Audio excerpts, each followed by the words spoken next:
Today's episode is brought to you by Indigo Junction and their Indigo Essentials brand of patterns.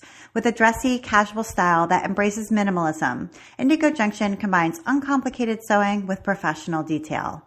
Be sure to watch the Essentials video for a visual overview of the line and use the coupon code WSN22 to save 20% on your entire order. And now, here's the show.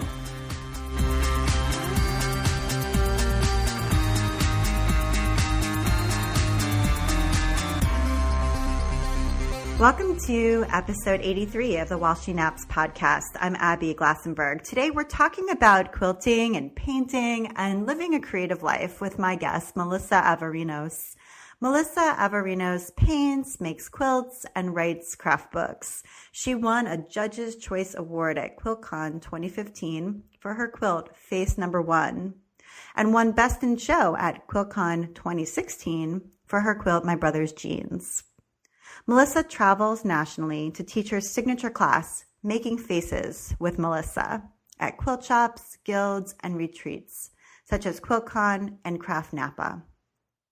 Melissa's first coloring book for CNC Publishing, Awesome Town, was released in September of 2016. Melissa's new fabric collection, YUMMIES, for Me+You, will debut at Fall Quilt Market in 2016, which is coming up. Melissa loves atomic fireballs, pie, unicorns, rust, gardening, yoga, thrift shopping, sad songs, snail mail, and summertime. A self-described imperfectionist, Melissa loves heartfelt hugs and is a good listener. She lives on Cape Cod with her adorable husband, Stuart, and their two golden retrievers, Max and Bo. Melissa Averinos, welcome. Thank you. Thanks so much for having me. This is my first podcast. Oh, yay. Okay. Well, I'm glad it's with me. You and I have been kind of online friends for a while now, I feel like. Yeah, a long time. Yeah. And although we both live in Massachusetts, I don't think we've met in person yet, but hopefully sometime soon. Yeah, so it's great talking to you. And I want to start off by talking about kind of your latest and exciting news, which is your new fabric collection. I know you are headed off to Quilt Market, which is our industry trade show, in just a few weeks to introduce it to shops, and it's called YUMMIES. So tell us a little bit about it. I could not be more excited about it. I haven't had a fabric line out, as you know, for like 1,000 years. I think it's been about 1,000 years. And this line I'm super psyched about because it's, I love Me+You. I love the company, and Aaron, the guy I'm working with, it is just wonderful. And the line is about 20 pieces, and it's just a little handful of prints, but the colors are amazing. And it's a batik line. It's a modern batik, and it's all small scale and tonal, which is what I find that I want to use all the time now. So now that I'm quilting, like my first few lines, I've had 3 starting in like 2008. And when I was designing those collections, I wasn't quilting as much. I was like making, a dress here and there, or a bag or a pillow. And so I wasn't really thinking about cutting it up and using a 2-inch piece. And so the designs were really big and had a lot of contrast. And now that I'm doing a lot of quilting myself, I really am drawn to the small scale and the tonal print, and that's what this line is, and I'm super psyched. Yeah, I think it's a good point that being a quilter, somebody who actively makes quilts frequently, really helps when you are hoping to design fabric, because it informs the kind of fabric that you're going to design. Absolutely. Yeah, something can be an awesome design, a cool print, and it might be great for, bedding, mass-produced bedding or paper goods or something like that. But if it's hard to use in a quilt, it's not going to do well. And even though I was a quilter, I made my first quilt in 1997.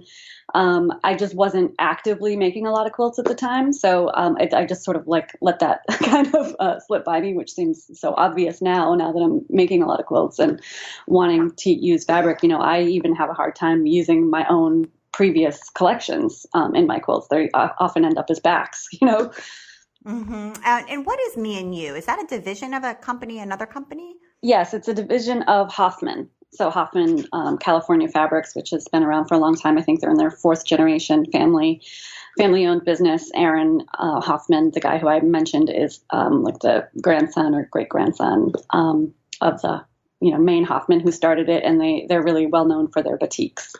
I see. And so Me+You is that all modern batiks then? Me+You is their new modern division, which features a lot of batiks. Aaron has his kind of the house line of batiks, which is the Inda batiks, and then their hand-dyed solids. And my collection is actually, kind of under the umbrella of the Inda batiks, like a designer version of the Inda batiks. And but they also do regular screen printed designs. Latifa Safir was their first designer, and she did her collection graphic, which came out I believe in the spring. So it's a new modern division of Hoffman, but it's not all batik. I see. Okay, and when you say that that YUMMIES is batik, did you actually use wax resist and to make this? How did you actually design this? In the production, they use wax resist, and I love the thought of somebody in Bali hand making it's called a chop. They hand make out of metal the print, so that they use a wax resist, and then it gets over dyed. But they make each chop by hand, and so somebody took my drawings and turned them into this hand tooled metal chop, which they then use to produce the batiks. But the way that I designed it, I'm glad you asked that, because that's another distinction about this versus my previous lines, is that I'm a lifelong artist, like a fine artist, painter, drawer, collager, anything I can get my hands on. And this is the first line that is based on my hand drawings. I also know Illustrator, and that's what I designed my last 3 collections in. And I'm very comfortable with that, and I've been using that for a lot of years. And so this is the first line where I, did a lot of kind of doodles and then transferred them into, I still had to kind of clean it up and take care of it in Illustrator to send them the files that they needed.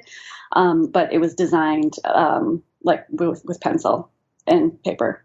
And did you get to see the actual chop or see any of the production? I mean, obviously not in person, but did you get to see any photos of it? I haven't yet, but I'm going to request it, because I'm dying to see a chop that has my weird cats on it. Because one of the prints I have dogs and I don't have any cats. I love cats, but I don't have any right now. And I'm always painting and drawing and doing all this stuff with weird cats. And so one of the prints in the collection is like a little silhouette of some of my weird cats that were actually taken from a painting.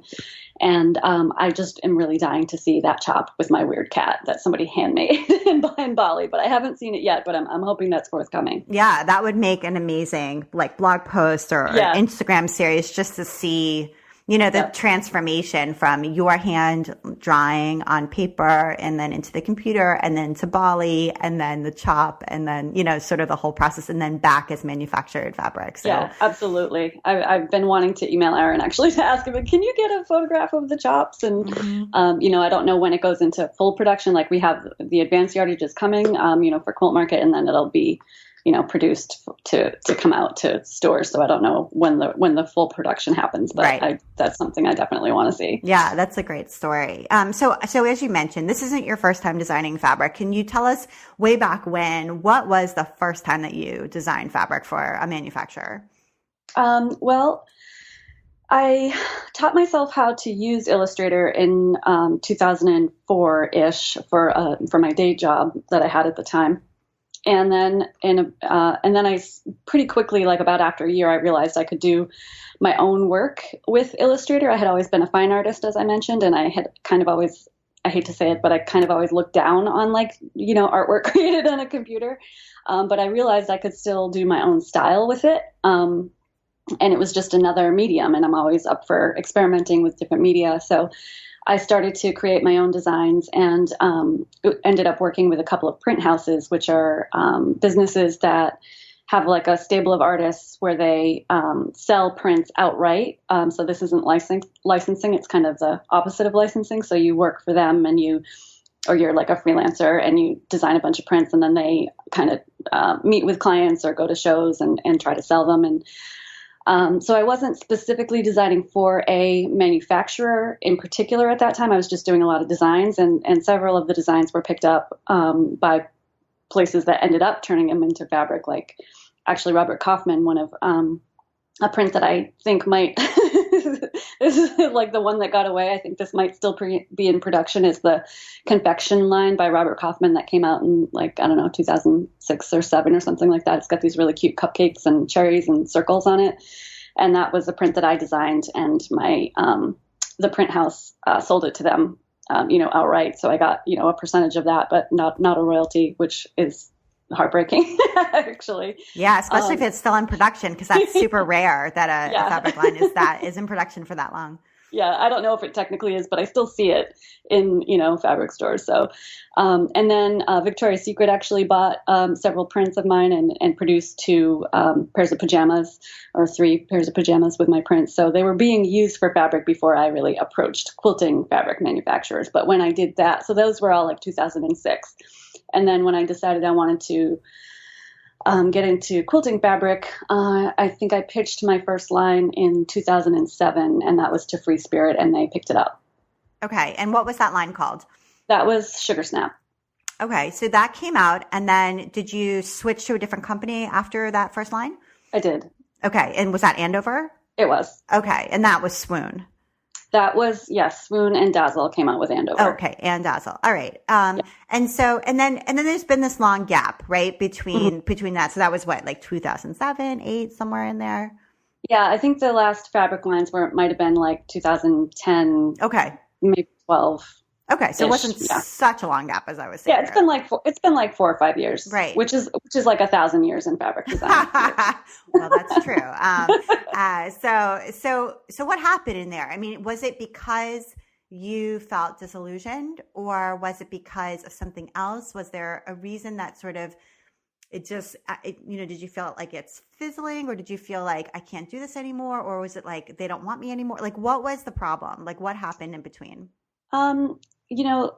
So many things. I mean, I always had a hard time getting a line out because, God, for so many reasons. All the reasons. I am not slick, I don't, I struggle with putting things together in a perfect package. I am much more likely to be like, want to make stuff and send it over and be like, hey, what do you think of this? And like get feedback and rather than like go all out and make it all, glamorous and perfect and send it incomplete and, risk them not taking it. And so that was one thing. Another thing is my lines, as I mentioned, they didn't do very well because I wasn't designing for quilters. So it wasn't like I wasn't one of like the popular designers. So it's not like they were just, take what I offered. It's very competitive, and after like around the time that I got into it, it got super duper competitive, and that can be very disillusioning, especially because as the public for the most part now knows, thanks to your posts, there's not a whole lot of money in it unless you're a very small handful of people. It's not like you make a huge living on it, so it's a lot of work and kind of heartache for not a huge financial payoff. I mean, people definitely make money but I was never the one. I should say this. I never made a lot of money doing this. There are people who do, but I was never one of those ones. So it was hard to justify the time and energy to put into it when I knew how small the payoff was for me. And but there's just nothing like having your own fabric out there. It is really amazing to sew with your own fabric. It's so satisfying and wonderful. And I think it has kind of a disproportionate level of appreciation versus other things that I might do. Like I have like 5 books, but it's a funny thing because people care about the fabric more than the books, and it's just kind of it's such a funny industry, all the little quirks about it. Yeah, because you're making the raw materials, right? And so people feel like by using your raw material that you've created, they're in some way like incorporating your vision into their own vision, and there's something about that people really want, and it's also very collectible. There's a definite appeal to having a fabric line that people can purchase that's very different from almost any other product.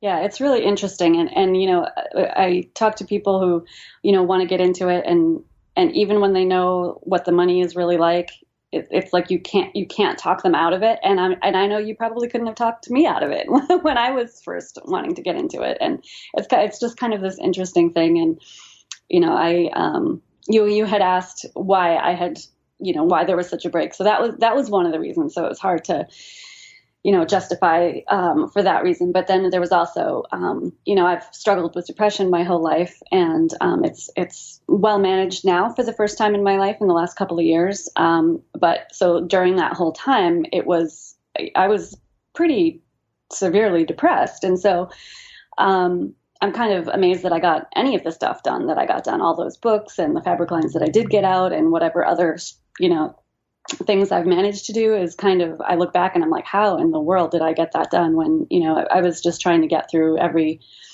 minute without just wanting to take a nap to escape from how I felt. So how that affected the fabric design was that when there was a rejection or, kind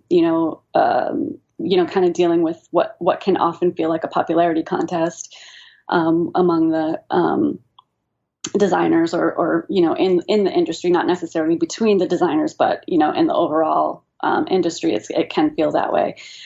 So whenever there was something like that, instead of having the resilience or the drive to kind of bounce back and just get her done, it would send me to bed for 6 months until I gathered enough energy and strength to kind of try again. And that probably sounds dramatic if you haven't experienced depression, but if you have experienced depression, you might understand where I'm coming from. Yeah, no, and I so appreciate that you talk openly about it and about what it feels like and what it, and how you were able to still work and during that time, and that it's really been something that's been part of your life, your whole life. I mean, were you? Do you remember as a child feeling that something was wrong, or, that other people seemed to sort of be able to bounce back or be able to function in a way that you couldn't? I mean, has this really been something that you've sort of encountered or felt since you were really young? Yeah, absolutely. I think nature versus nurtured. I think I have it in me. Like, I think it's in my genes. I think it runs in the family. But I also had a pretty challenging childhood and not a very, my home was not a sanctuary where I could go and, kind of escape from school or whatever, anything like that. It was like there was no place to go that felt safe, really. And so maybe if I had a kind of ideal or wonderful or warm or safe home life, I think maybe it could have been overcome at an early age, but that adding to kind of an already probably natural, physical tendency toward depression, it was like hopeless pretty much. And so I remember being pretty young and, having like anxiety and, probably even elementary school, just being super duper shy and really, afraid to speak up. And not that everybody who is shy is depressed or has anxiety, but I definitely remember feeling like, so much of it came from my home life too, just being, jealous of other kids who seem to have, a nice house or a home where people were like, having dinner together or helping with homework and that kind of thing. So, it was pretty hard always, but high school for sure, I was like actively depressed, and in middle school actively depressed, and even, I would say suicidal for a good part of it, if not actively suicidal. Like there's, you're supposed to be specific about how you say that. It might have been more like suicidal ideology or suicidal thinking rather than actually active, like, I never attempted, but I certainly thought about it all the time. So it was always there pretty strongly growing up. And then just kind of continued into my 20s, and the suicidal thoughts, kind of stopped in my early 20s, and but the depression and the anxiety were pretty hardcore for a long time, and really only in the last couple of years am I feeling what I imagine is what feels normal. Yeah, and I know that I know about your award-winning quilt, My Brother's Jeans, which I think maybe we'll talk about now, only because Sure. it sort of relates to your Hmm. childhood and your family life, and I know that your brother struggled with some of the same issues, and I wonder if you could kind of just tell us about that quilt and why you made it and how you made it and sort of what it means. Before Melissa tells us about her award-winning quilts, I want to take a moment now to talk about our sponsor. Indigo Junction has introduced a new brand of patterns, Indigo Essentials, a dressier kind of casual that embraces minimalism to create timeless, modern fashion. Essentials are simple by design, both in their silhouettes as well as their construction. The patterns combine uncomplicated sewing with professional details for a successful and satisfying sewing experience. Current styles include tops, tunics, a dress, and a pair of pants and jackets. Many of the patterns include several choices for length for a personalized fit. Visit indigojunction.com to see the Essentials patterns in a variety of substrates, including cotton, linen, double gauze, rayon, and Amy's Crossroad denim. Indigo Junction clothing patterns offer a broad range of sizes too, from extra small to 3X. So be sure to watch the Essentials video for a visual overview of the line and use the coupon code WSN22 for 20% off your entire order. Thank you so much, Indigo Junction. And now back to my conversation with Melissa. Sure. So for anyone who doesn't know, which is probably a lot of people, the quilt that Abby's talking about is called My Brother's Jeans, and I made it about a year ago. And it includes, it's mostly kind of low volume, scrappy patchwork that includes some patches of denim. And the denim is from my brother's jeans. And my brother killed himself in February of, it was like 7 years ago. I forget what year that is. Maybe 2009, I think. And when my father was cleaning out his house, my brother's house, he called me and said, "Is there anything that you want of Michael's?" And I said, "I want his work jeans." So my brother and my father were both tile installers. In fact, my brother moved in with my dad when he was probably, 12 or something like that. And they both worked together from that time on. So I really didn't grow up with my brother. I'm 4 years younger. So I don't have very many memories of him. And we didn't really, we were never close after that. But they both had always these work jeans that were just, they had these work jeans that were covered in like tile, like grout and cement, and they were just like would get so caked on that they would eventually be like so heavy they would be falling down. So they had to get new, start with new work jeans. But I always loved the wear and the collage of the crap that was all over the jeans. Like I just always, ever since I can remember, like seeing those jeans, I just always thought they were cool. And so when my dad asked if there's anything that I wanted, I said, I want his work jeans. And, they had already been cleaning up the house for a couple of days. And he's like, well, they're gone already. They're in the dumpster. And I was like, well, that's what I want. So can you get them?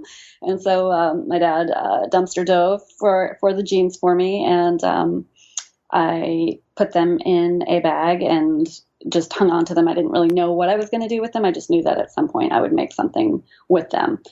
And so I kind of held on to them for a lot of years until this last fall when I decided to make the quilt. And was there, so you have them and they're sitting, in a bag and they're there. Was there something like, was it just the spark of a design idea, or was there something else that made you say, you know what, I think now is the time?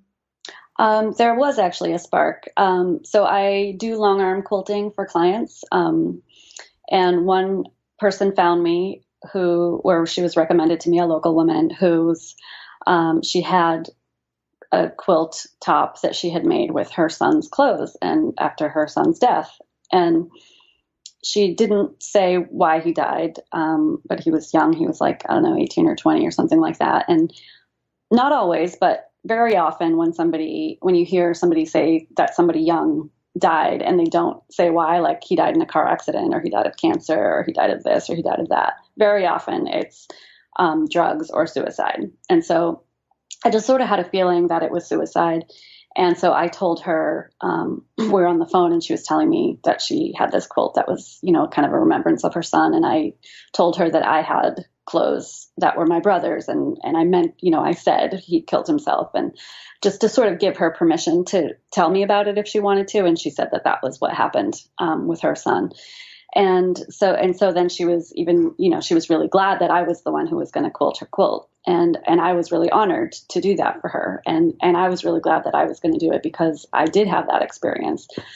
So I worked on her quilt and I gave it back to her. And I think it was probably the next day that I started, it just like released something in me. I just felt like, okay, it's time. And I started working on my brother's jeans probably, within 24 hours of giving her back her quilt. And we watched, I feel like with you, with this quilt, as well as the face #1 quilt, we get to watch it unfold on Instagram. I mean, at least for me, I remember sort of seeing it kind of being built almost, on your design wall in your studio where you're putting the pieces there and taking these progress shots. And I just so appreciate that because I feel like there can be a tendency, as you mentioned, to be polished, where you say, here's something fully formed that almost fell from the sky that's perfect. And I'm going to enter it into this show. And you guys didn't know about it, but I've been working on it secretly for 6 months, And I think that your approach, which maybe just you can't help, maybe it's just your natural way of being like, okay, I cut this and I put it up and I'm messing with it now. And here's a picture of it looking messy and in progress. And I think it's something, but I don't know yet. I find that to be really helpful to me. Helpful how? Just to say, it's a messy process, that it's not as though every cut is perfect and every piece, it comes to you fully formed. It's like, I think the reality of making art, and I'm working on a project that's sitting next to me right now, is that, it goes through so many iterations and it takes time, and it's often you're ready to give up, or sometimes there's these moments of, oh my gosh, I can't even stop to go to the bathroom. Like I'm going to work on this for 12 hours. There's sort of, it goes back and forth. And I think that there's an honesty there that is sometimes lacking in the popularity contest because there's a fear of saying, I'm not perfect or something like that. Mm-hmm. Yeah, you're right when you say that, when you wonder whether it's just how I am and I can't help it. That is exactly the truth. That is like, it wouldn't be any fun for me to just like do it all and then like present it as if it came out, perfectly. I'm really a process person. Like I'm much more interested in the making of it than the final product. And that's where my joy in art is. And so that's why I share it. I love it. And I find that people do appreciate, I have heard that before, that people appreciate just seeing it, well, for a few different reasons. I think people are fascinated by creativity and different artists' approaches and just seeing me, develop things over time. Because I do share things on Instagram all the time, in progress things. I think people like to see it come to fruition and feel like a connection to it. Like I saw that when you just cut it up for the first time, and now I saw this whole thing happen. I love that. Like I want to share that. I want to, it's, I say when I give my, lectures at Quilt, when I travel to teach and stuff and I do a lecture, I say like, my friends live on the internet, and I'm not kidding. Like my quilt friends, absolutely, I don't really have any local quilt friends that I hang out with. So my friends live on the internet. So if I'm going to show somebody that what I'm working on, somebody that is going to be interested, it's going to be on Instagram because that's where my friends live, That's right. Yeah. And I was just talking to somebody this morning about this connection between the modern quilt movement and the internet, and whether one could exist without the other. And I think possibly, but I think there's also possibility there that they can't exist without each other, that the modern quilt movement, part of the word modern there is the way that we interact with each other online. So I think that word extends to the aesthetic and the design, and the quilting, but it also extends to how we socialize with one another. So I think they're intertwined. So, okay. So you made this quilt, My Brother's Jeans. How long did it take to make? I think I made it over a period of like 3 or 4 weeks. Okay. So it was intense, but not super, super long. It wasn't one of these things you labored over for years. No. And I don't labor like that. I don't do that. And that was like overtime while I was also doing other things. So it wasn't like 8-hour studio days for 3 weeks. It was like when I could, but it was, it was in the living room. It wasn't like up in my studio or anything. It was like taking over the living room the dining room table and, portable design walls in the living room and that kind of stuff. So it was definitely like, I'm making this, and, I don't often. Yeah, this is my life. Like I'm living this while I make this. Yeah, this is what I'm doing right now. Yeah. Right. Okay. And so, was there a hemming and hawing at all about entering it into QuiltCon, or were you just like, sure, let's enter into QuiltCon? I mean, was it like, I'm not sure. Is this really for them, or was that like just an instant decision? No, I figured while I was making it that I probably would if I liked how it came out. I didn't feel any pressure to enter it or any kind of trepidation about entering it. I knew I wanted to enter something, and that's what I was making, and I figured that I would enter it. Okay, so you sent it off. It got in, and then you went to teach at QuiltCon. What were you teaching? I was teaching my Making Faces class. Okay, and you were in class when the announcement was made. I was teaching. It was my first morning, of a booked teaching gig, and I was so nervous because I'm a new teacher. Like I was never expecting to teach really. Had you taught prior to that? I mean, had you taught that was that the first Making Faces class? It was the first Making Faces class. Okay, wow. So that was right. So you were like, oh my gosh, I've gotten all this stuff, prepared. Yeah. I don't know how long it's going to take. I don't know how they're going to react. All of that. Yeah. I had done, Penny Lehman invited me out to her house to do like a private workshop with her and her friends. So I had taught it I had taught the material, but it was my first real booked professional gig. Okay. So there you are. Right. So you're with all the butterflies that come with that, which I know what those are like, and it's pretty significant. And it was 24 people. And the expectations are high because QuiltCon is not inexpensive.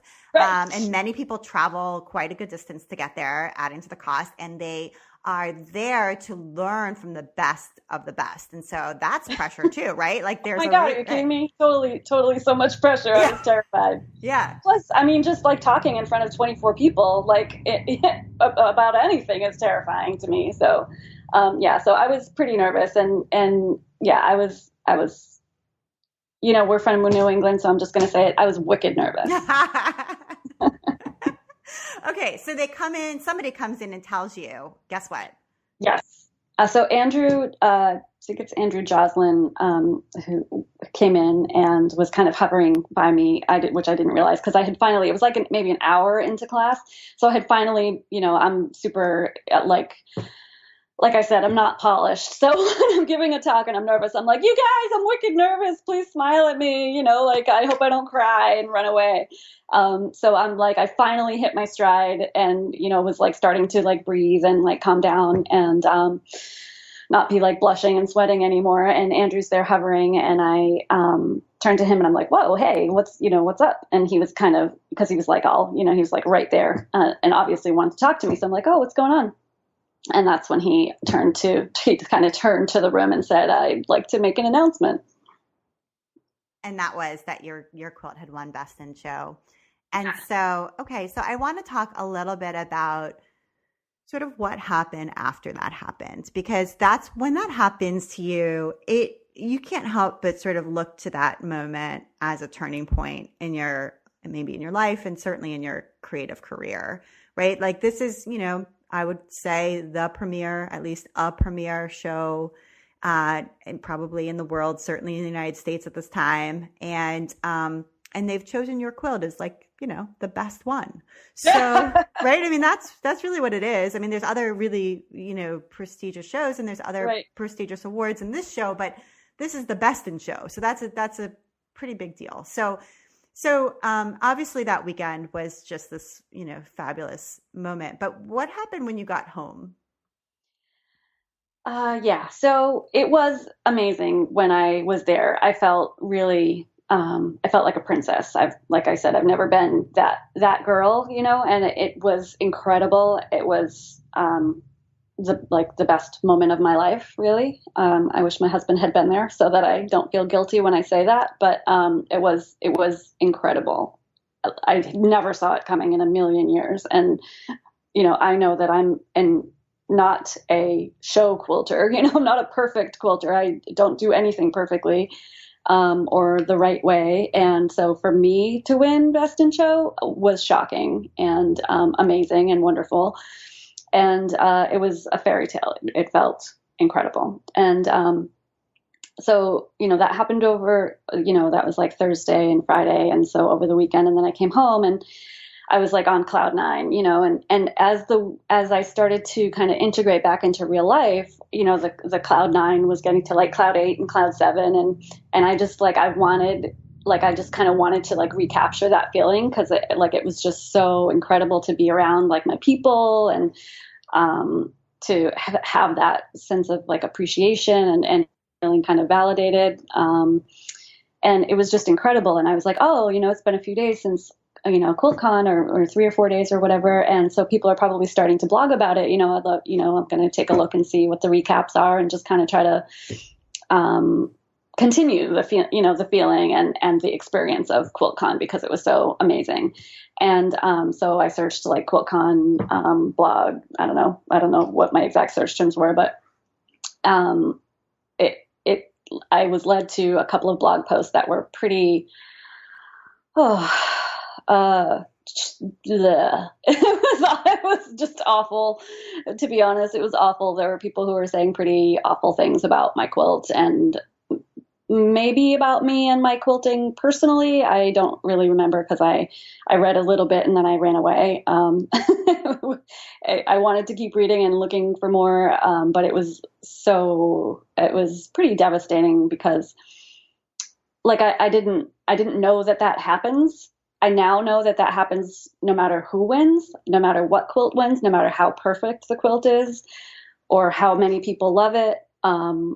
You know, I don't mean mine wasn't perfect. So, I mean, even if a quilt is absolutely technically perfect, there's going to be a handful of people who don't like it or don't think it should have won or whatever. So, I now know that does happen no matter who wins. But I didn't know that at the time. And it was pretty heart-wrenching because I had this once in a lifetime honor and there were people who thought I didn't deserve it. And they were saying basically that the workmanship wasn't perfect. Was that the main grounds for complaint? Like there was other quilts that had closer to perfect workmanship and they were more deserving or something like that? I think that was part of it. I mean, yeah, I definitely think that was definitely part of it. It was, you know, there were comments like, it looks like my kid made it, or it looks like somebody's first quilt. And I can see how if people are precise piecers and they're accustomed to like block quilts and, you know, things that are more precise, that, you know, it would, you know, it's wonky. I make wonky quilts, you know, I don't really worry about matching. I mean, I don't worry about like matching points and, you know, perfection. I'm just not interested in perfection. I don't want it to fall apart. So I make sure that my seams are sewn, you know, with well. And, so I was talking with Elizabeth Hartman recently and talking about like my wonky quilting and how, you know, I'm concerned because sometimes people, I think that I'm promoting sloppy workmanship or something. And she said, there's a difference between,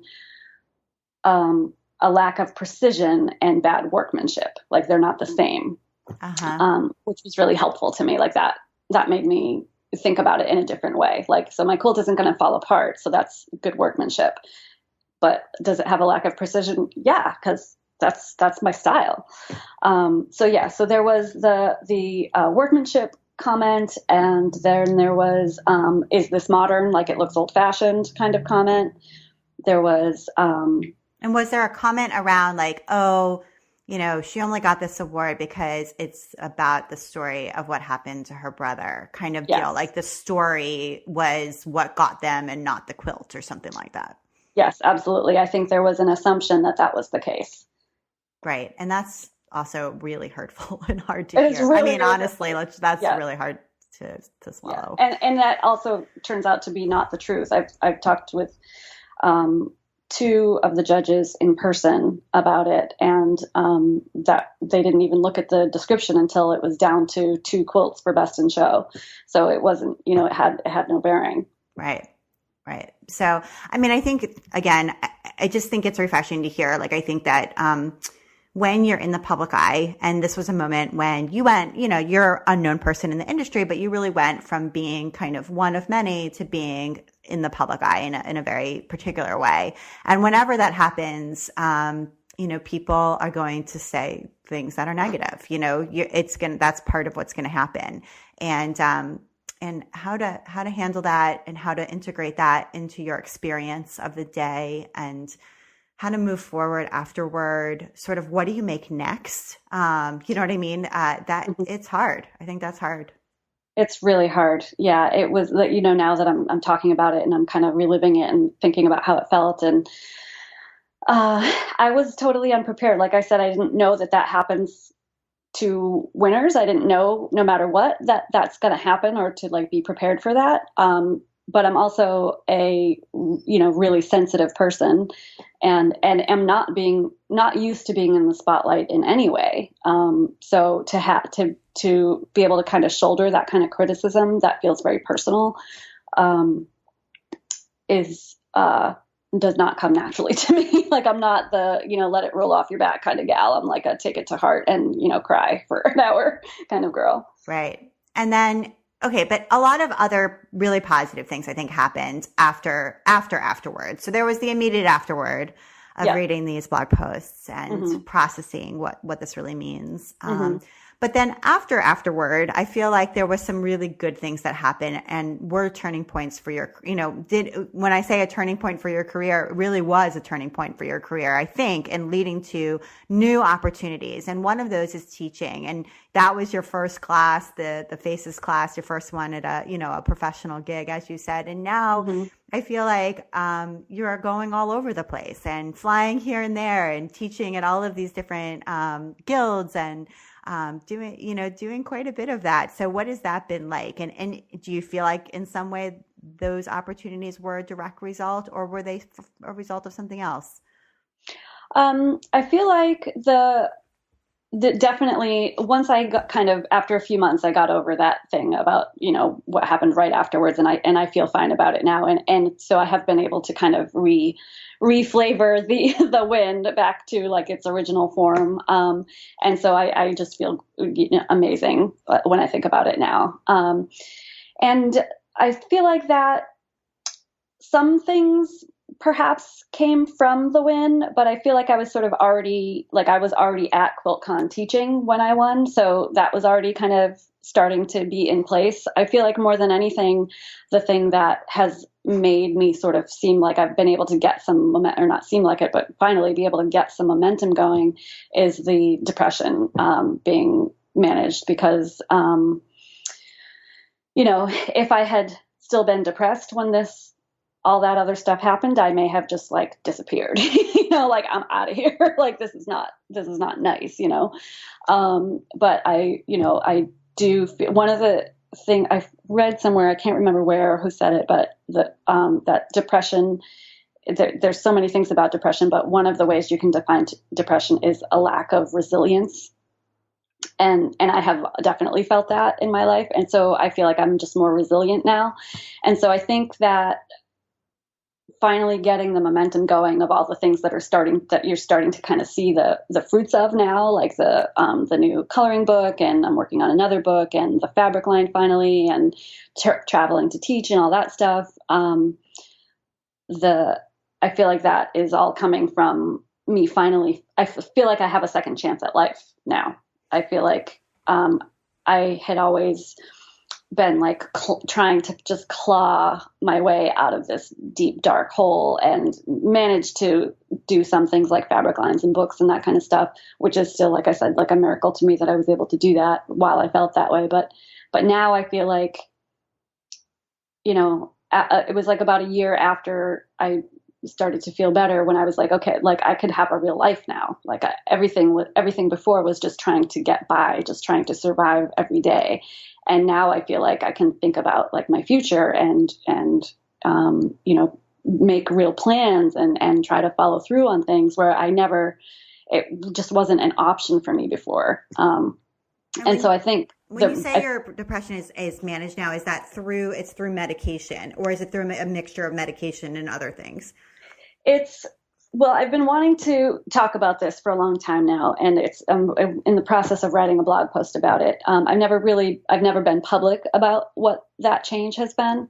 It happened when I broke my ankle, and it is through medication, but it's kind of, I was already on medication for years. So it's it's kind of a story, about how that came about. But yes, it is through antidepressants, which, like, thank God that's available. But I was on them before. But there was just kind of a shift that happened that allowed me to finally feel the benefits of it. I see. Okay. And so we'll wait for your blog post to read more about what that story is. Yeah. Okay, great. So feeling better and then being able to travel and teach, and about how many gigs have you had over the course of this year, and mostly teaching this face quilts class? Mm-hmm. Let me see, maybe, I don't know, 8 or something like that. I did a bunch in the spring and then took most of the summer off. And now this fall I've been doing, like, I went to LA and Portland in one trip. And then this weekend I'm going to Oklahoma City, and then I go to Kansas City. So I'm doing like 2 places in one trip lately. And so, a lot. It's a lot of travel. I never used to travel much. So it feels like a lot. Like I feel like I just got home and now I'm going out again. But I love it. And it's awesome for me. I mean, I love the teaching, which is a surprise to me because I never thought I would teach. And I feel like people really respond super well. Like I feel like, I really try to connect with every person in class and I feel like they're getting it. And I think I would know if they weren't getting it or enjoying it. And so one of the things that is awesome for me when I go places is getting to hang out with the people, I think some teachers probably go and just want to kind of like hide away in the hotel room and just kind of rest. And I need the rest, but I get so much from like hanging out with the people who like take me out to dinner and pick me up from the airport and that kind of stuff. Like that is part of the benefit to me of traveling to teach, because I'm like, I love to connect with people. And like I said, I don't have a local guild that I belong to, and I don't have local sewing peeps and, people that I get together with. And I'm not like going on, retreats that I pay to go on and that kind of thing. So when I travel to teach, it's like super fun because I love the teaching and that's awesome. But then all the other stuff, like the people I get to meet and hang out with is like, I can't believe that I get to do this. It's so awesome. And when people come to your class, and, I think the concept personally for me, and I'm betting for many adults, of drawing a face is like super intimidating. Like I almost feel like there's nothing more intimidating than drawing a face. Like, draw a house, draw a dog, draw, whatever, draw a plant. Okay. It's fine. But sit down with, a box of crayons and a blank sheet of paper and draw someone's face, like a big picture of someone's face where it takes up the whole page. Like, no thanks, I think it's just, I don't know. It's hard to do well. And there, maybe we learned in art class back in the day about proportion, and then we forget all those rules. And so we know it's going to look terrible right from the beginning. And how do you do the nose? And, the whole thing is just going to be a nightmare. So when you get there and everyone's there looking up at you, I mean, what do you feel like they need to overcome in order to tackle this project? That's an excellent question. You're right. People are terrified of drawing a face. If you're not somebody who draws faces all the time, it's pretty terrifying. And I think that's absolutely the case. I actually usually ask people right in the beginning is like, who feels like they can't draw a face? And everybody raises their hand. Who feels like I'm going to teach it and you're still not going to be able to do it? And everybody raises their hand, so I think what I try to do is make it really approachable. And I break it down so that it's, the first couple of hours of class is actually a drawing lesson on how to draw the face. And I know that like strikes fear into the hearts of many, just even saying that. But the thing is that it's like, I always describe it this way. It's like if you have to go to a friend's house and you've never been there and it's like a complicated route, you're going to follow directions. You're going to have written directions and you're going to like pay attention to them as you go. But once you've gone there a few times, you don't have to pay as close attention. You just know how to get there. And that's how I describe it. And that's exactly how it is. Like once you know how to do it, you know how to do it. And it's not a big deal. The thing that I think people hold on to is a lot of quilters are perfectionists and expect to be able to do things perfectly the first time. And I think, trying to release that perfectionism is something that I strive for.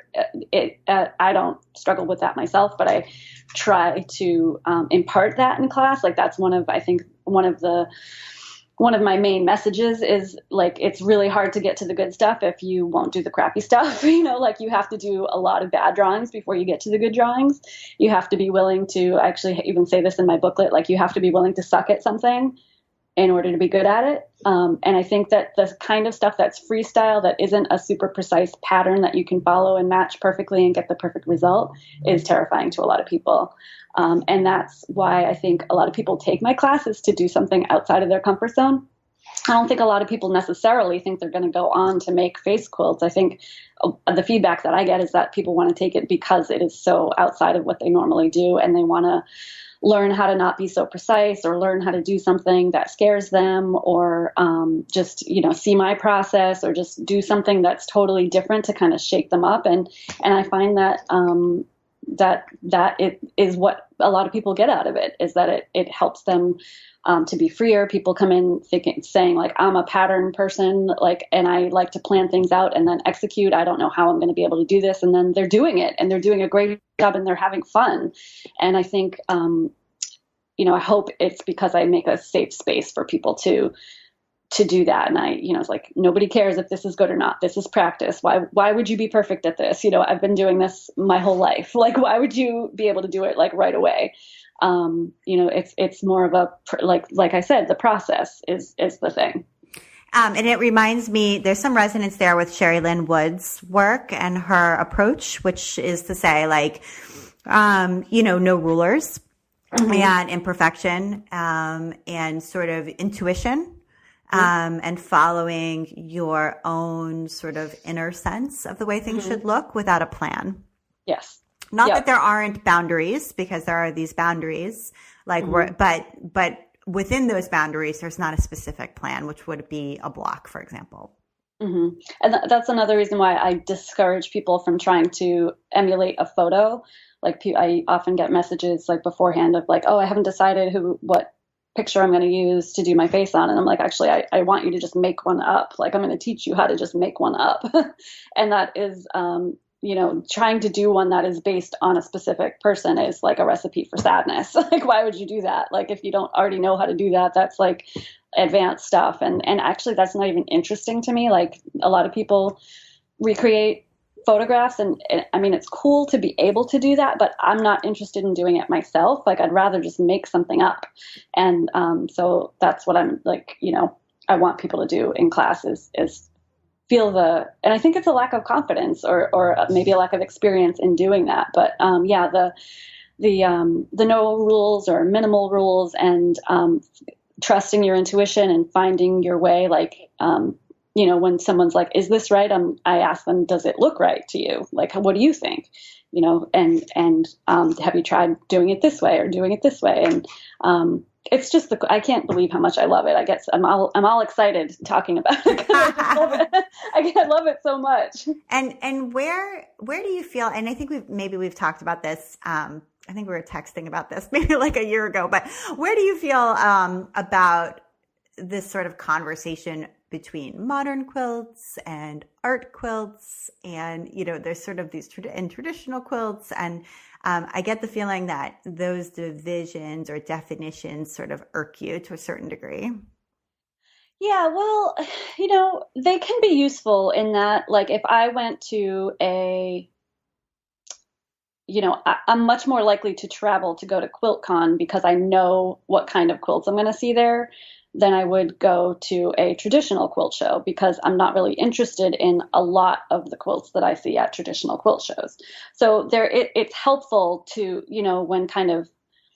when it comes to going to a place to see them, I don't think it's necessarily necessary or helpful when you're just making stuff, like, or if you have a guild and you're doing show and tell, or when you're making stuff that you like or trying something out, I don't think it really matters whether you're making a modern quilt or a traditional quilt or an art quilt or whatever.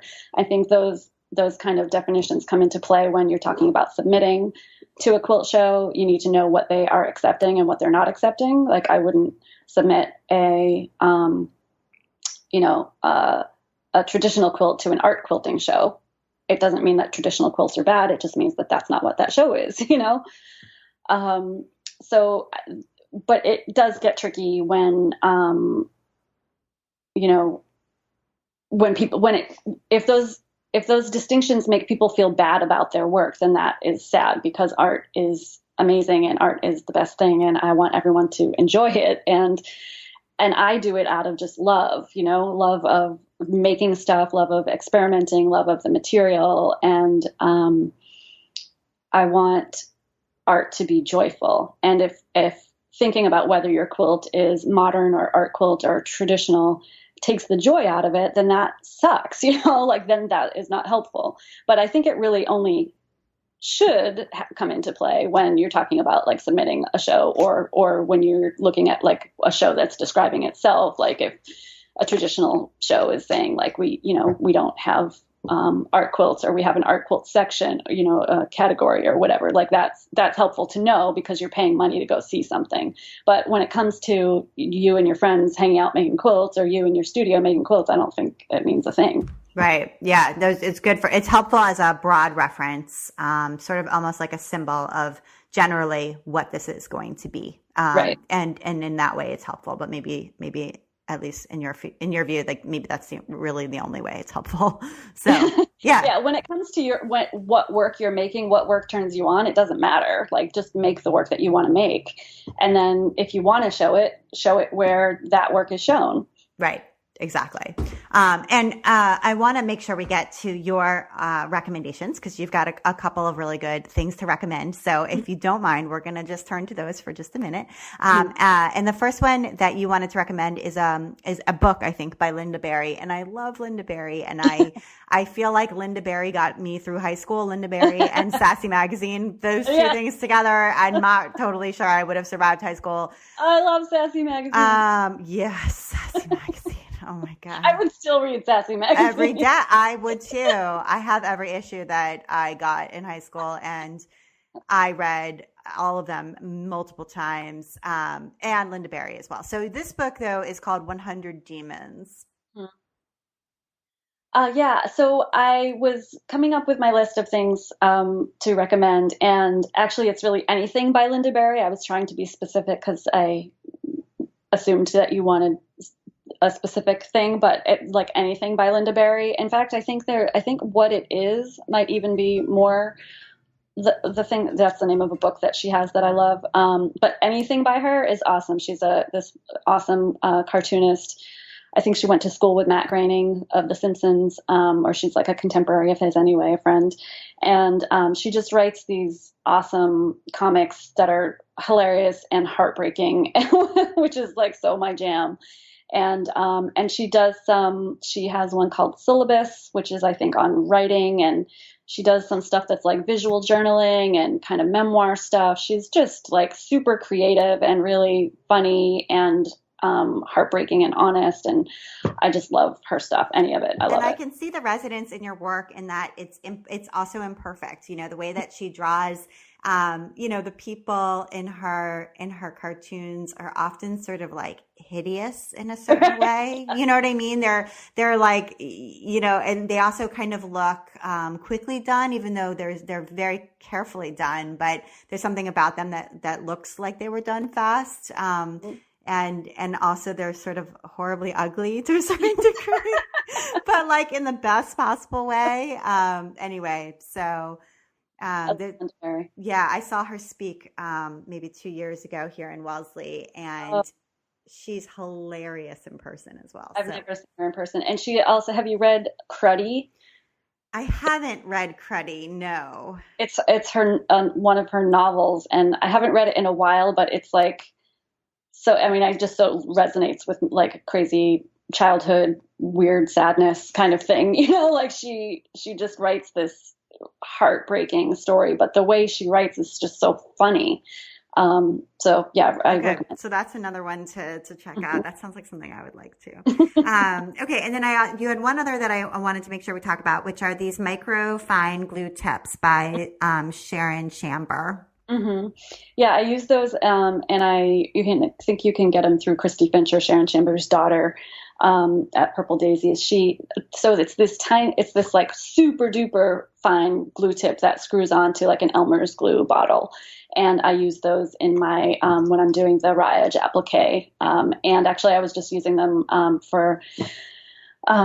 I had an assignment for my art licensing agency on these collages, and I realized I was like, I am sick of like trying to use a glue stick on these. I'm doing these tiny pieces, like smaller than like a lentil. And so I pulled out my glue with my tiny little glue tip on it, and you know, it was like so easy. So I love, if you do any kind of collage, whether fabric or paper, they're like magic. Yeah, and having the right tools so that you can get something so fine like that.